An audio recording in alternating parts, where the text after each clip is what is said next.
할렐루야. 네, 주님의 은혜와 평강이 여러분과 함께 하시기를 축복합니다.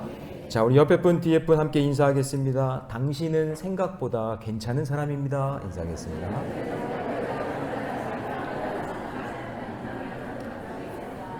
네, 생각보다. 네.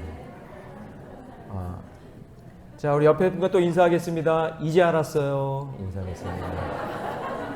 그걸 이제 알았어요. 자, 오늘은 주님이 기억해 주시는 사람이란 제목으로 하나님 말씀 함께 나누겠습니다. 우리나라 그 대중가요의 발라드곡 작사에 최고봉을 찍은 분들이 몇 분 계신데 그 중에 여자분 중에 한 분이 박주연이라는 작사가입니다. 작사가. 이분은 이제 글을 쓰시는 분인데 이분이 이제 저작권 협회 등록된 곡이 329곡인데 한때 수입이 수많은 작곡가들보다 훨씬 더 수입이 많았대요.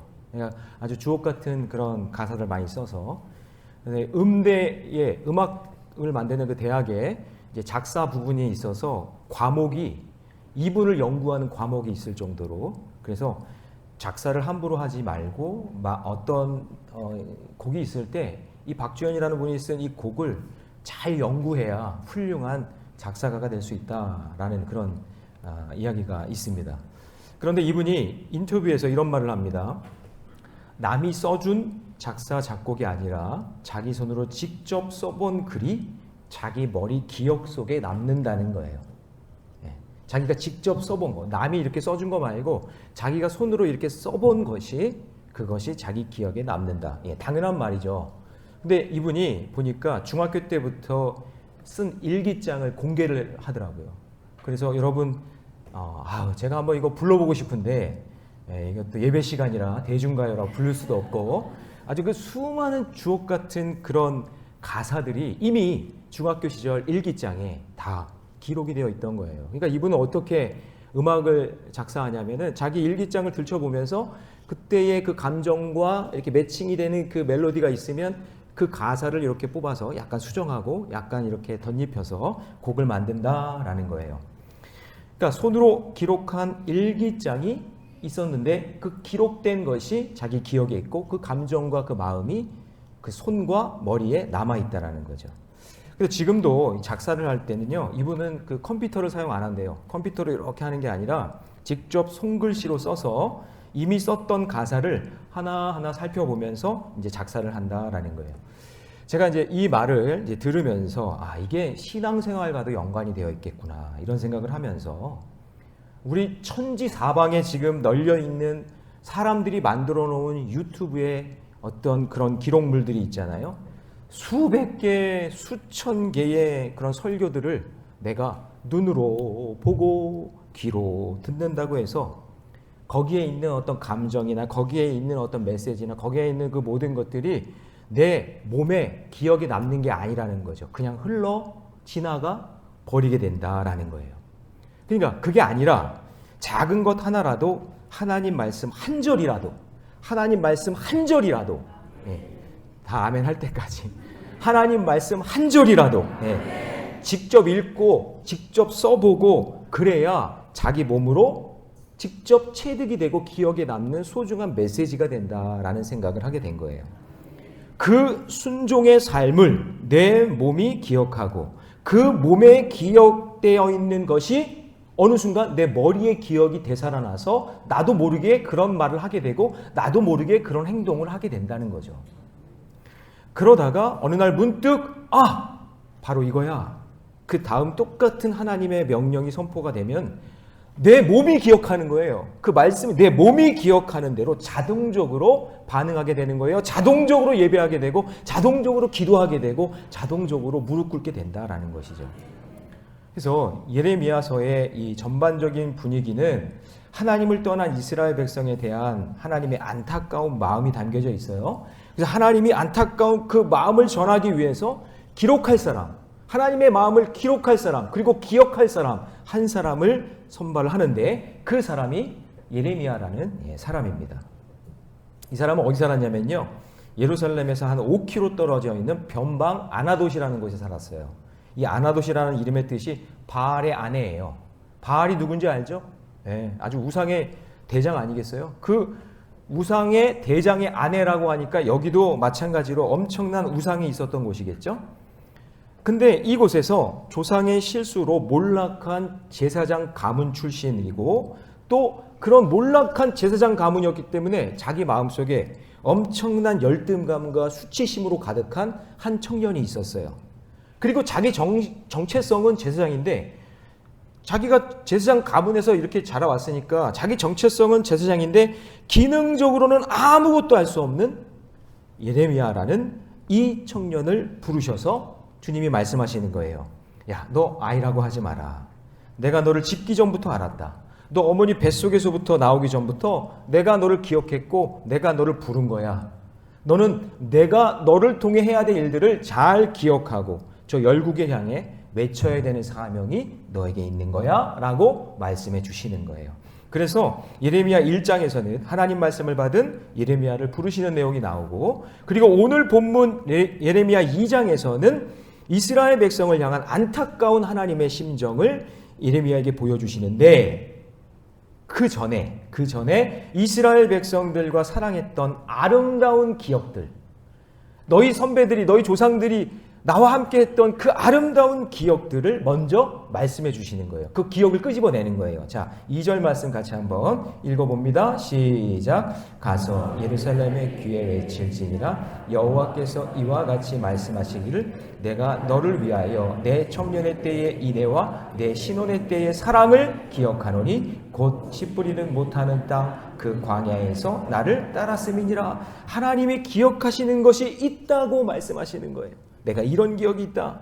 성경에서 여러분 기억이라는 단어가 나오면 그게 히브리 말로 자카르라고 하는데 아주 특별한 의미가 있어요. 우리는 대부분 기억 그러면 영어로 뭐 메모리, 컨시더, 싱크 이런 거 생각하잖아요.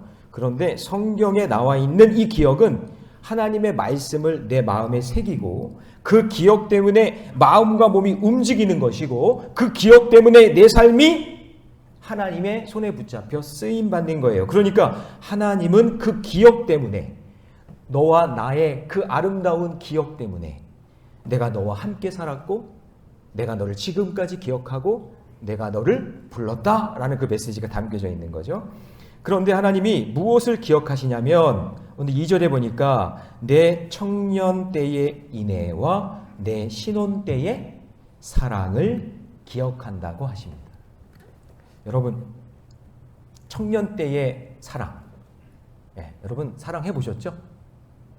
그 사랑 어떤 사랑이셨어요? 그 사람 생각하면 가슴이 막 쿵쾅쿵쾅 뛰고 통제가 안 되고 얼굴 표정이 보니까 완전히 그때 감정을 잃어버리셨군요.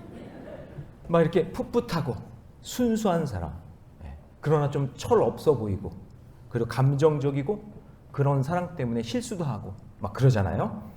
그러나 여러분 그 청년의 때에 철없는 그 사랑을 하나님이 어떻게 하신다? 기억하신다. 그 얘기. 철없을 때 그 사랑을, 철없던 그 신앙을, 철없던 그 믿음을 하나님이 다 기억하고 있다. 자, 그리고 여러분 신혼 때의 사랑, 그 어떤 사랑일까요? 가진 것 없어도 행복하고. 고사님 생각이 나시나 봐요. 네. 가진 거 없어도 막 행복하고. 저는 오리동 산동네에서 거실 하나, 방 하나에 살았는데 이거 고가 없어가지고 가구를 온전한 걸 못 줘서 주니어장 있잖아요. 주니어장을 아이들 쓰는 장을 갖다 놓은 그러니까 천정이 낮은 그런 집에서 살았는데요. 비가 오는데 비가 새요. 근데 둘이 이렇게 보면서 웃고 있는 거예요. 희한하죠? 그때는 그렇게 천정에서 비가 새도 그렇게 웃고 겨울이 됐는데요. 보일러가 터졌어요. 그러더니 끌어안고 그냥 자고요. 그냥 그게 큰 문제가 안 되는 거예요. 참 희한하죠? 한겨울에 보일러가 터지고 천정에서 비가 떨어지는데도 행복해요. 지금보다 훨씬 가난했고 못 살았는데 행복했죠. 왜죠? 사랑하는 사람이랑 함께 있으니까. 못 먹어도 행복하고 못 입어도 행복했죠. 지금도 행복합니다. 네. 영국의 유명한 어떤 광고 회사가 거액의 상금을 걸면서 이런 문제를 냈어요. 스코틀랜드 에든버러에서 영국 런던까지 가장 빨리 가는 방법은 무엇입니까? 그랬더니 사람들이 뭐 비행기를 타요, 뭐 기차를 타요, 택시를 타요라고 얘기하는데 1등한 답은 무엇이냐? 사랑하는 사람과 함께 가는 것. 사랑하는 사람과 함께 간다고 해서 여러분 그 길이 줄어들거나 아니면 뭐 특별히 변화되는 게 아니잖아요. 왜 가장 빨리 가는 방법이 될 수 있을까요? 사랑하는 사람과 함께하면 그 지루한 긴 시간을 잊을 수 있기 때문에 그 시간이 가장 행복한 시간이 되는 거죠. 자, 이렇게 사랑은 고난의 상황을 즐거운 시간으로 바꿔놓는 것입니다. 그런데 여러분 지금 어떠신가요? 결혼해서 애 낳고 키우면서 정신없이 살고 또 10년 지났고 20년, 30년 지나서 손주도 보고 세월 지나갔는데 그 신혼 때의 그 사랑의 기억만큼 지금 내가 행복하게 살고 있냐라는 것이죠. 하나님이 이 말씀을 하시는 이유는 너희가 청년의 때에 그 신혼의 때에 철없지만 순수했던 그 첫사랑이 그립구나. 가진 것 아무것도 없이 출애굽해서 하나님과 교제하면서 그 청년의 때에 함께 주고받았던 이야기들, 실수도 하고 넘어지기도 하고 다치기도 했지만 그때 나를 따라왔던 그 청년 때의 그 기억이 내가 너무나 그립구나. 가진 것 아무것도 없이 먹을 것도 없이 마실 것도 없었지만 그 광야에서 나를 따랐던 그 신혼의 때의 그 사랑이 그립구나. 그럼 여러분 출애굽 상황을 한번 생각해 보세요. 앞을 보니 홍해가 가로막혀 있고 뒤에서는 애굽의 병사가 쫓아옵니다. 그런데 모든 것을 하나님의 은혜로 간신히 홍해를 건너 광야로 들어갔는데 정말 아무것도 없는 게 광야 아니에요? 그런데 정처 없이 쫓기고 있던 그때가, 아무것도 없어서 괴로웠던 그때가 오늘 성가대가 찬양했던 것처럼 주만 바라보는 귀한 시간이 되었다라는 겁니다. 하나님께만 바라보고 부르짖을 때 구름기둥과 불기둥으로 인도해 주셨고 그때가 가장 행복했던 허니문이었다라는 기억을 하나님이 말씀해 주시는 거예요. 왜냐하면 그 순간만큼은 그 어떤 우상도 섬기지 않았고 오직 하나님만 바라봤던 광야가 내게 있어서, 하나님 입장에서예요, 내게 있어서는 가장 행복한 시간이었다고 하나님이 기억된다고 우리에게 얘기하시는 거예요. 그런데 오늘 본문에서 남유다 백성이 상황이 어떻게 변했죠? 적과 꿀이 흐르는 가나안 땅에 들어간 후에 그들이 땅을 차지하고 그 땅에 열매가 생기고 그리고 수입이 생기고 그러다 보니 욕심이 생기고 갈등이 생기니까 그때부터 내 기억 속에서 하나님은 점점 멀어지는 거예요. 하나님을 가까이 해야 되는데 하나님은 점점 멀어지고 손쉽게 찾을 수 있는 산당에 가서 거기서 우상 숭배하고 다른 우상을 찾는 그런 죄를 범하게 되는 겁니다. 그렇다면 오늘 말씀을 통해서 이스라엘 백성의 이 실수를 우리가 반면교사 삼아 하나님이 기억하시는 사람으로 살아가는 우리 모래내교 모든 성도들이 되시기를 주님의 이름으로 축원합니다. 자, 그러면 하나님이 기억하시는 사람, 오늘 본문에서 어떤 사람을 이야기할까요? 첫 번째 같이 있습니다. 시작. 하나님의 말씀을 온전히 수용하는 사람이요. 자, 1절 말씀 같이 있습니다. 시작. 여호와의 말씀이 내게 임하니라 이르시되. 자, 여러분 성경을 보면 항상 사건이 일어나기 전에 하나님의 말씀이 먼저 임하게 됩니다. 그래서 여러분 본문을 읽다가 1절에서 여호와의 말씀이 임했다라고 하면 그 뒤에는 사건이 일어나는 거예요. 우리가 오늘 하루 만나는 사건 사고 속에 말씀 묵상으로 그 시작한 시간과 사건이 있다면 그러면 하나님은 놀라운 지혜와 능력으로 저와 여러분에게 인도해 주실 줄 믿습니다. 근데 말씀이 없어요. 해석된 말씀이 없어요. 내가 가지고 있는 무기가 없으면 이 세상에 일어나는 사건과 사고가 해석이 안 되는 거예요. 그러니 여러분 오늘 우리가 일주일을 시작할 때 주의 말씀 받고 하루를 시작할 때 새벽에 말씀 받고 말씀을 계속해서 묵상하며 그 말씀에 체득된 것으로 세상을 승리할 수 있음을 믿으시기 바랍니다. 그래서 예레미야서에서는요, 여호와의 말씀이 내게 임하니라, 이 말씀이 150번 이상 나와요. 계속 나와요. 그러니까 그때마다 사건 사고가 있는 거예요. 왜냐하면 예레미야는 모든 사건 사고 속에 자기의 뜻이나 생각을 섞지 않고 하나님의 말씀만 전하겠다는 그런 결심을 한 거죠. 내 생각 전하지 않겠습니다. 하나님의 말씀만 전하겠습니다. 그게 당연한 이유는 이 예레미야 자체도 너무 연약하고 부족하니까 그래서 예레미야가 쓰임받는 이유가 되는 거예요. 다른 걸 섞을 이유가 없는 거예요. 다른 걸 말하지 말고 하나님 말씀만 받아 전하겠다라는 거죠. 그 당시에 유명하고요, 네임밸류 높은 그런 제사장들, 서기관들, 율법학자들이 얼마나 많았는지 몰라요. 예루살렘에 다 모여 살았어요. 그러나 저 변방 땅에서 하나님이 내가 너를 태초 전부터 지명하여 불렀다. 하나님은 그들에게 말씀하지 않았어요. 왜냐? 그들은 하나님의 말씀을 자기 생각으로 다 채워놨어요. 은 바르고 금 바르고 완전히 인본적인 색깔로 다 만들어버려서 하나님의 말씀을 변질시켜버렸어요. 그런 이 순간 순수하게 겸손한 마음으로 하나님 말씀을 전할 사람, 그 사람을 찾았는데 그 사람이 누구라는 거예요? 나는 아니라, 나는 전할 수 없습니다. 입술이 둔합니다. 라고 고백했던 예레미야를 부르시는 거예요. 그래서 우리도 하나님 말씀을 받을 때에 있는 그대로의 말씀을 지속적으로 반복해서 받는 것이 중요한 거예요. 그래서 우리 교회는 여러분 큐티인 성경 본문 맞춰서 전 교인이 함께 읽어가고 있는 거예요. 주일 본문을 원 메시지로 해서 전 세대가 함께 그 말씀을 공유하는 거예요. 왜 이것이 중요할까요? 여호와의 말씀이 전 성도에게 함께 임하는 것이 중요하기 때문에 그런 거예요. 저는 이번 추석 명절에 믿지 않는 가족들을 만날 때 풍성한 선물을 서로 나누겠지만 그 풍성한 선물 그 사이에 9월, 10월 큐티인 책자를 껴서 같이 넣어서 여러분 선물했으면 좋겠어요. 5,000원밖에 안 해요.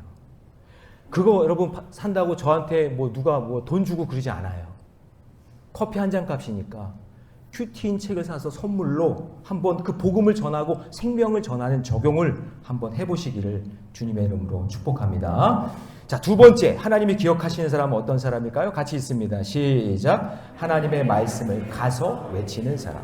자, 그럼 예레미야에게 어떤 말씀이 임했나요? 2절 말씀 앞부분에 보니까 자, 따라해 봅니다. 가서 예루살렘의 귀에 외칠지니라.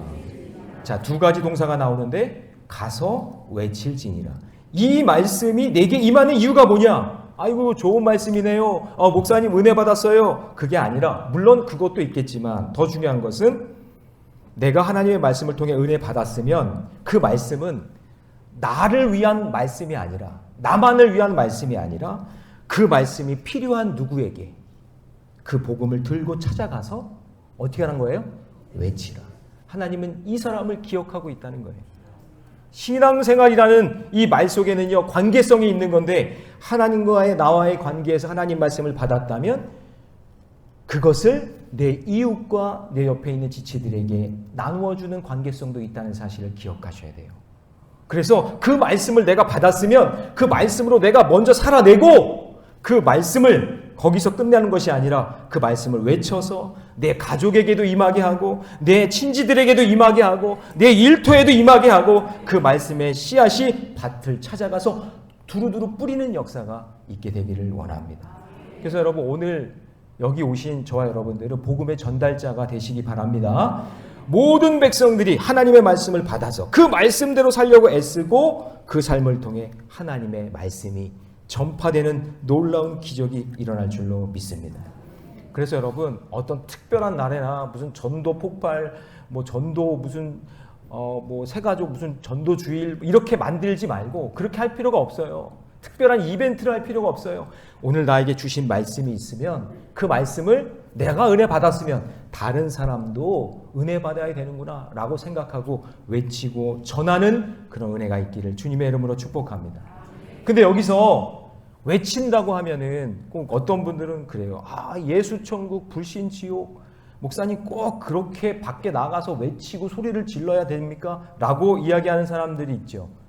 여러분 그분들의 심정을 몰라서 그러는데 급하면 그럴 수도 있는 거예요. 할렐루야. 급하면 마음이 정말 복음을 전하고 싶은 마음에 급한 마음이면 그렇게 할 수 있는 거예요. 여러분 그런 분들에게 손가락질하거나 저러면 안 돼 이렇게 하지 마세요. 그분들은 급한 마음이고 너무나 중요하기 때문에 그렇게 피켓 들고 나가서 그렇게 외치고 있는 거예요. 뭐라고 하면 안 돼요. 그러나 여러분 그렇게 외치는 것만이 아니라 이번 추석에 함께 모여 여러분 전 부칠 거 아니에요. 네? 전 안 부쳐요? 전 부칠 거 아니에요. 그때 그 전 부치는 그 시간에 따뜻한 말과 다정함으로 복음을 보여주세요. 네? 거기서 뭐 피켓 들고 불신지옥 예수천국 그렇게 하는 게 아니라 전 부치면서 잡채 만들면서 그렇게 주의 사랑을 함께 나누고 격려하고 위로하는 그 순간이 복음이 전달되는 순간인 줄로 믿습니다. 얌체처럼 그냥 옆에 앉아서 주워 먹기만 하지 말고 예? 아무것도 안 하고 그냥 옆에서 누워가지고 그냥 이거 해라 저거 해라 그렇게 하지 말고 정말 예수님의 마음으로 사랑으로 함께 그 자리에서 섬겨주고 나눌 때 그때 복음이 쓱 하고 전달되는 거예요. 내가 매일매일 하나님의 은혜를 받고 있는데 그 받은 은혜가 내 삶에 녹아져서 내 말과 내 눈빛과 내 태도를 통해 전달될 수만 있다면 여러분 이번 추석 명절은요 미션 대성공인 거예요. 예. 여러분 추석 얼마나 좋아요. 하나님이 공식적으로 다 모아놓잖아요. 공개적으로 다 모아놓은 자리잖아요. 그때에 하나님 지혜를 달라 그래서 주의 복음을 증거할 수 있는 은혜가 있고 그리고 우리는 그냥 전달할 뿐이고 거기서 열매를 거두고 역사하시는 분은 누굴까요? 하나님이신 줄로 믿습니다. 그래서 여러분 전도는 내가 하는 게 아니라 나는 하나님을 의지하여 순종하는 마음으로 그냥 씨를 뿌리면 그러면 열매를 걷게 하시는 분은 누구실까요? 하나님이 되시는 줄로 믿습니다. 그래서 하나님은요 가서 외치는 사람을 기억하세요.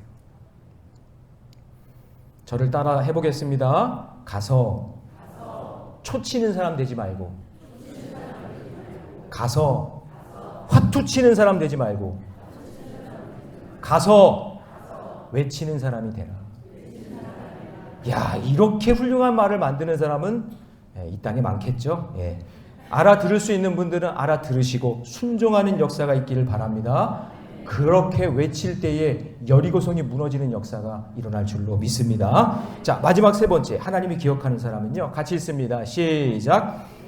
죄인인 것을 고백하는 사람입니다. 자, 우리 4절 말씀 같이 있습니다. 다 같이 시작. 야곱의 집과 이스라엘 집 모든 족속들아 여호와의 말씀을 들으라. 자, 여러분 어떻게 야곱의 집이 이스라엘의 집이 될까요? 야곱이 노력한 것은 하나도 없어요. 모두 하나님께서 수고하신 거예요. 하나님께서 역사하셨어요. 여러분 야곱이 어떤 사람입니까? 돈 좋아해서 장자권, 축복권 다 사기쳐서 딴 사람이잖아요. 여자를 좋아해서요. 아내가 4명이나 됐잖아요. 사람들을 계속 속여가면서 세상은 너무나 사랑하는 그런 야곱을 아무 조건 없이 하나님이 선택하셔서 부르셔서 사랑하셔서 그 이름을 바꿔주셨어요. 야곱에서 뭘로? 이스라엘로 바꿔주셨어요. 결정적으로 달라진 것이 있다면 이전에는 야곱은 죄인지도 모르고 살았는데 약복강 나루토에서 하나님을 경험하고 고관절이 부러져요. 나에게 복을 주시지 않으면 갈 수가 없습니다. 부러진 고관절에 다리를 질질 끌며 천사를 붙잡고 애원하는 거예요. 그때 자기가 뼛속까지 죄인이라는 것을 깨닫게 되는 거예요. 그러니까 그때 깨닫고 나니까 이제야 여호와의 말씀이 들리기 시작하는 거예요. 그런데 지금 이스라엘은 야곱이 걸었던 그 죄의 길을 똑같이 또 걸어가고 있는 거예요. 자, 5절 말씀 같이 한번 읽어봅니다. 시작. 나 여호와가 이와 같이 말하노라. 너희 조상들이 내게서 무슨 불의함을 보았기에 나를 멀리하고 가서 헛된 것을 따라 헛되이 행하였느냐. 야, 너희들 야곱이 이스라엘 된 거 기억 못하니? 그런 인생도 내가 선택해서 이스라엘을 만들었는데 너희들은 왜 야곱이 갔던 그 길을 또 똑같이 그렇게 가고 있니? 그러면서 출애굽 이후에도 하나님이 너희 조상들을 이렇게 인도하셨지, 내가 너희를 이렇게 사랑했지 라고 하시면서 계속 말씀하시는 게, 하나님은 애굽에서 종살이했던 이스라엘 백성들을 6절에서 어떻게 해요? 건지시고 약속하신 가나안 땅으로 안전하게 들어가게 하셨어요. 자, 7절 읽어봅니다. 시작. 내가 너희를 기름진 땅에 인도하여 그것의 열매와 그것의 아름다운 것을 먹게 했다. 40년 광야 생활 동안 낮에는 구름 기둥으로 밤에는 불 기둥으로 내가 너희들 인도하지 않았니? 어디 그뿐인가요? 만나와 메추라기를 먹이시고 목마르다 그러면 반석 쳐서 물 나오게 하시고 발이 부르티지 않고 옷을 해지도 않게 하셨고 그야말로 완벽히 보호해 주셨잖아요. 그럼에도 불구하고 이스라엘 백성은 어떻게 했나요? 날마다 감사하고 감격하면서 그 은혜를 기억하고 살아야 되는데 7절 말씀 뒷부분에 보니까 너희가 이리로 돌아와서는 내 땅을 어떻게 하고 더럽히고 내 기업을 역겨운 것으로 만들었으며. 자, 8절은 다 같이 있습니다. 시작. 제사장들은 여호와께서 어디 계시냐 말하지 아니하였으며 율법을 다루는 자들은 나를 알지 못하며 관리들도 나에게 반역하며 선지자들은 바알의 이름으로 예언하고 무익한 것들을 따르느니라. 완전히 총체적인 난국을 지금 보이고 있는 거예요. 그렇게 세심히 인도하여 들여보내신 그 가나안 땅을 하나님 없는 땅으로, 완전히 타락한 땅으로 만들어 버렸다라는 것이죠.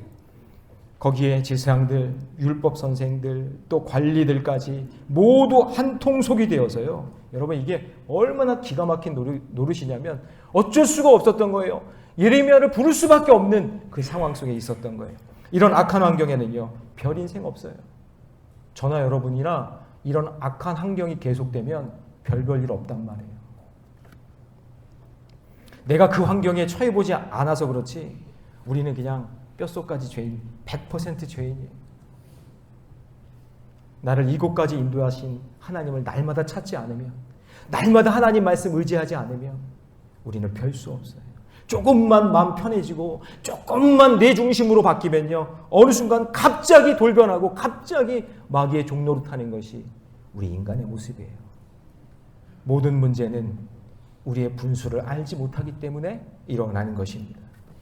부자가 되고 나면 가난했던 시력을 기억 못해요. 안 하려고 그래요. 너 옛날에 그랬지? 아니, 지금까지 인도해 주신 하나님의 그 놀라운 은혜를 기억 못해요. 애굽에서 종살이 하던 때를 기억하고 싶지 않으니 편안하게 누릴 것만 찾게 되고, 그러면서 하나님을 점점점 멀리해요. 저에게 어떤 분이 그래요. 아, 목사님, 하나님 말씀은 좋은데 좀 죄에 대한 얘기 좀 하지 말아주세요. 뼛속까지 죄인이란 말 좀 안 해주시면 안 될까요? 어쩔 수가 없어요. 제가 뼛속까지 죄인인 걸 뭐 어떡해요. 우리 모두가 다 그런 모습인 거예요. 그런데 하나님은 날마다 우리가 얼마나 큰 죄인지를 기억하고 그것을 날마다 스스로 고백하기를 원하세요. 스스로. 이것이 날마다 해도 지나침이 없는 거예요. 내가 죄인임을 기억할 때 하나님의 긍휼과 사랑이 우리 인생 가운데 찾아올 줄로 믿습니다. 여러분, 죄 이야기 그만하라고 하는 건 뭔지 아세요? 하나님의 긍휼하심이 더 이상 필요 없다는 얘기예요. 하나님의 사랑 더 이상 기억하지 않겠다, 그 얘기예요. 아니에요. 저는 죄 이야기 계속 할 거예요. 제가 죄인인걸요. 말씀 보면 제 죄가 보이는 걸 어떻게 해요? 죄 이야기, 회개 이야기는요, 하나님의 은혜와 사랑을 기억해내는 가장 좋은 축복의 메시지라는 것을 기억하시고, 내가 뼛속까지 죄, 장아찌, 그 다음에 죄를 맨날 찍어내는 죄 공장, 우리 모두 죄인이니까 이곳은 교도소. 아, 여기 교도소예요. 뭐, 우리 다 죄인인데 뭐. 그렇잖아요. 이곳에서 하나님의 은혜를 경험하고, 그쵸? 우리가 해방되는 그날이 천국 가는 날인 줄로 믿습니다. 어쩔 수 없어요. 기분 나빠하지 말고 죄인인 걸 인정할 때 그때 하나님의 은혜가 더 크게 임할 줄로 믿습니다. 모든 기억을 잃어버린 88세 된 어떤 어머니에게 딸 린다가, 이거 진짜 있었던 일인데, 딸 린다가 물어봅니다. 뭐라고 물어보냐면 그 어머니한테 치매가 걸리셨어요. 린다를 아시나요? 라고 이 어머니한테 물어봤더니, 린다가 누구야? 몰라요. 그래서 아들이, 엄마, 나 폴 누군지 알아요? 폴? 몰라. 모르겠어. 그런데 이 딸이 그 엄마한테 예수는 누구냐고 물어보니까 당연히 기억하고 있는 듯이 말하는 거예요. 예수님은 나를 구원하시고 제 마음속에 사시는 분이고 저를 집으로 데려가실 분입니다. 나는 예수님을 사랑합니다. 사랑하는 성도 여러분, 우리가 정말로 두려워해야 될 게 뭔지 아세요? 더 가지지 못하거나 더 누리지 못하거나 막 물질 때문에 관계적으로 힘든 거, 그래서 그걸 이루지 못해서 그것 때문에 힘든 게 아니라, 그게 두려운 게 아니라 그런 걸 다 누리고 가지고 다 있지만 어느 순간 영적 치매가 와서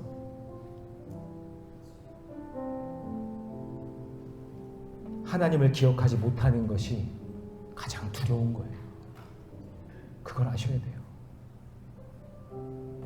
가나안 땅이 이스라엘 백성에게는요, 젖과 꿀이 흐르는 유토피아와도 같은 땅이었지만 정작 그 땅에 들어온 백성은 편안하게 누릴 것만 찾는 거예요.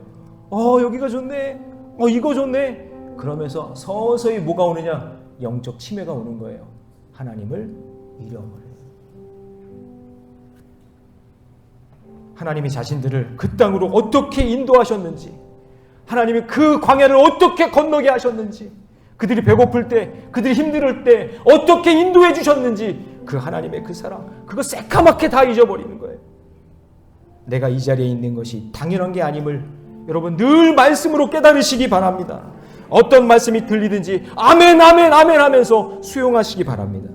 그 말씀이 나만 누릴 것이 아니라 저 사람도 죽어가고 있으니 그 사람에게도 가서 외칠 수 있는 믿음의 용기가 있으시기를 바랍니다. 날마다 내가 뼛속까지 죄인이라는 것을 고백하며 하나님 말씀 없이는 살 수 없다는 것을 날마다 고백하며 사시기 바랍니다. 하나님은 그런 사람을 기억하세요.